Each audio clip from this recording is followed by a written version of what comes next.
Hey folks, my name is Joey. I'm a crafter, 3D printer, and a collector of model trains, and I'm going to show you how I build a variety of different things.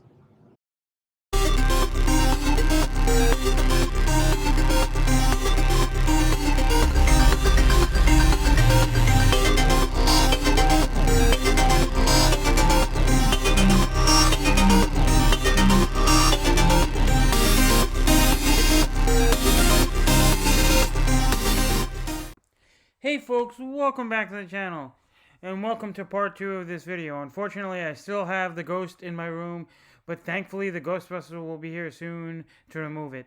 In today's episode, I will be finishing my project of the diorama that I made, of the Ecto one coming out of the firehouse, and going after the Stay Puft Marshmallow Man that's attacking the city. Oh my god, I think that's them now.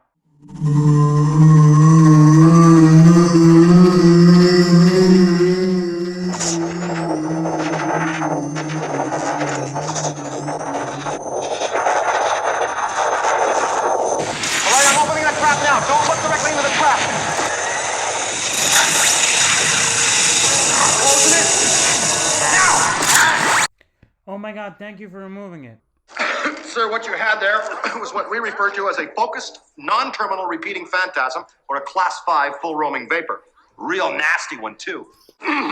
Let's talk seriously. Now, for the entrapment, we're going to have to ask you for 4 big ones, $4,000 for that. But we are having a special this week on proton charging and storage of the beast, and that's only going to come to $1,000, fortunately. I can't afford that. Well, that's all right. We can just put it right back in there. Thank you. We certainly can, Dr. Beckman. Okay, I'll pay.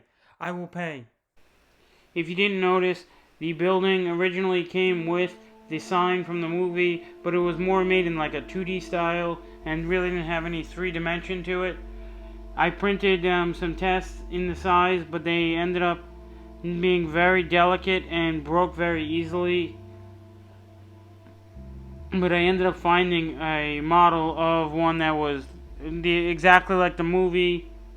At least the sign itself, it didn't hang the way the movie does, but that didn't matter to me. And I printed it in the same scale, and it came out so much better. And it was more durable.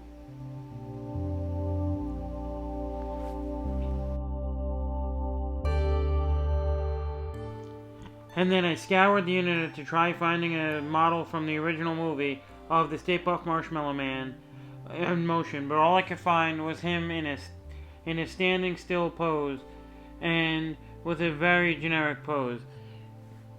But I eventually stumbled upon one from the new movie that is a little different in some aspects. It's missing some things because in the new movie with the Ghostbusters Afterlife, they redesigned it to get rid of the bib and the ascot, and then they shortened the, I guess you want to call it the chef's hat. I ended up using this model by Glowing Ghost Toys of the Stay Puft Marshmallow, the more modern one from the new Ghostbusters Afterlife, called Go Bloom.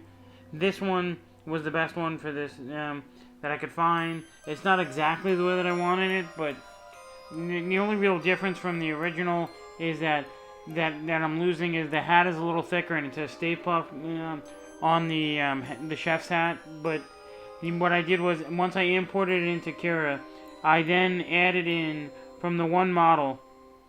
I added the bib and the ascot. Thankfully, there was the one model that had everything a la carte. The legs, the arms, everything was a la carte, and it was a snap-together model. So at least I was able to import them into Kira. I then realized I wanted a wall, but I started designing a more ornate wall with a little more design to it than what I ended up making.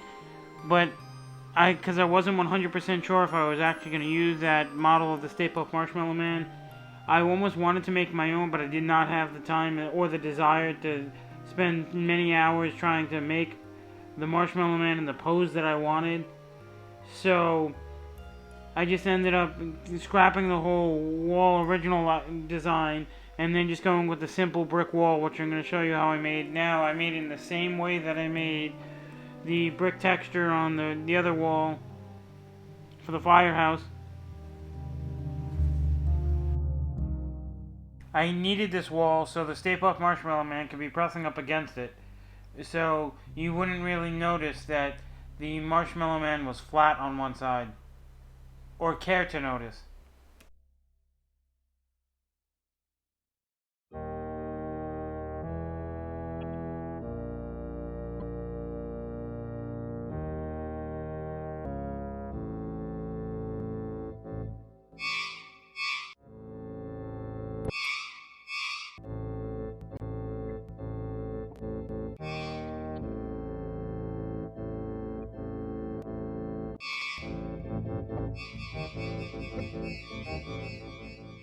In a second, you're going to see me painting and assembling the buildings here. But the problem was that for some reason, the videos, once I started doing the actual work, like the painting and the soldering, the videos just froze and all you heard was the audio in the background. I don't know what the issue was, but you unfortunately don't get to see me do all that beautiful work that I did.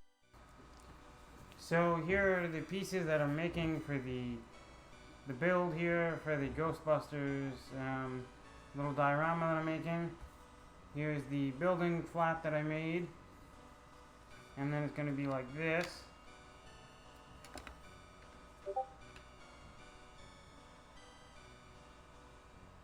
And then this fits in there like so.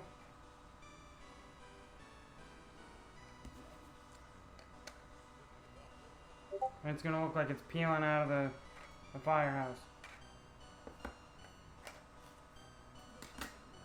To start off this project of me painting this, I made a custom concrete-ish and stone-ish color a while back. And this is an old mix of paint that I made that's still very fresh. In an empty bottle that I bought from, empty set of paint bottles that I bought from Michael's. I took a mixture of gesso and black paint, and I go maybe about a lot of this and like a quarter of this. So 75% the gesso, quarter of this, and you get a nice color like this. But it doesn't matter. I've tried attempting to add more black and it still doesn't get much darker. It gets a little, but not much than this. And so what I'm gonna do is I filled it into another bottle, and now I want to make a nice stonish yellow color, which I'm gonna be using for the decorative stone, like down here, and all this little in work here, the window frame. The muntins of the window frame, then this here, the stone. I want to admit, I don't think I'm the greatest solderer in the world, at least soldering wires together wise. I was almost going to solder the wires together myself and then use liquid electrical tape that I have. Ended up seeing a video a while back by Chep, him using these heat shrink with solder in the center. So I ended up finding them on Amazon for cheap, and a lot of them. I'll put the link in the description. The ones that I have solder obviously in the center and hot glue on the ends, so when you melted them, the glue would make it waterproof. At least that's what the description says. I finally thought I finished the model, so I started assembling and gluing everything.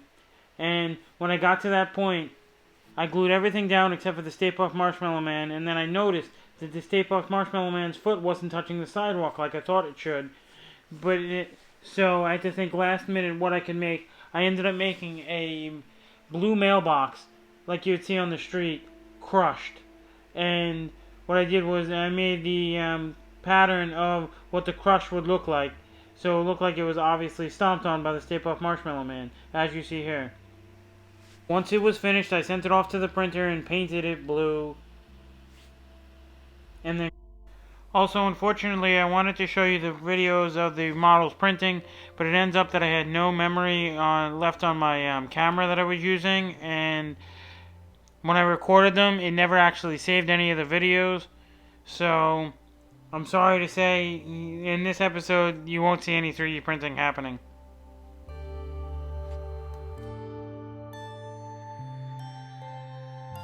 Grabs of 3 rooms from the video game.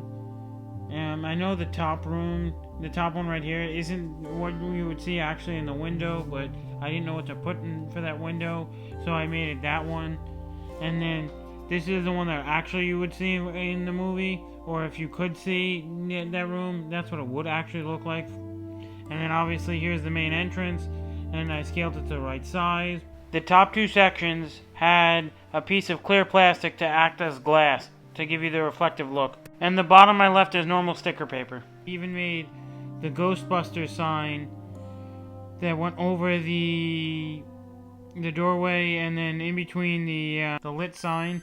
And then right when I was finished with this entire project, my mother asked me to make something that will stick out so my friend knew where the button was, because she thought it needed to be there. So I decided to make this little yellow and black square that was inspired by the top of the ghost trap. I then cut it out and stuck it on where the button was to make it more pronounced. Here's what the project finally looked like. Thank you. We got one!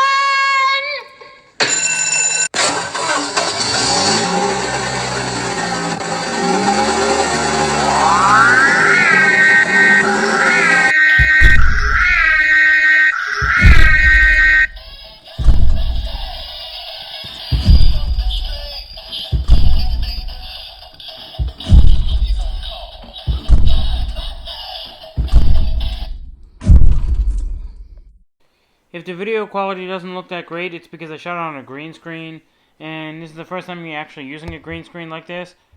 But this model here is the one that I made for my friend. The first one was the one for myself. And here's more of mine,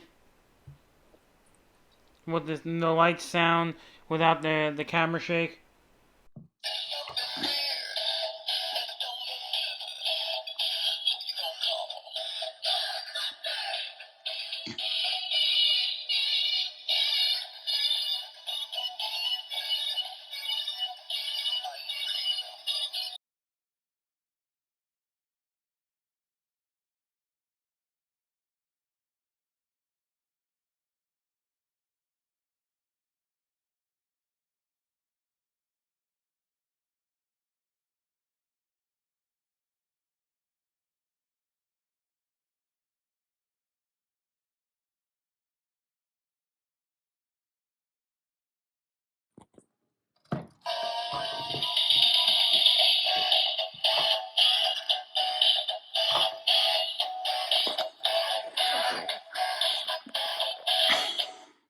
Thank you for watching. Please like and subscribe.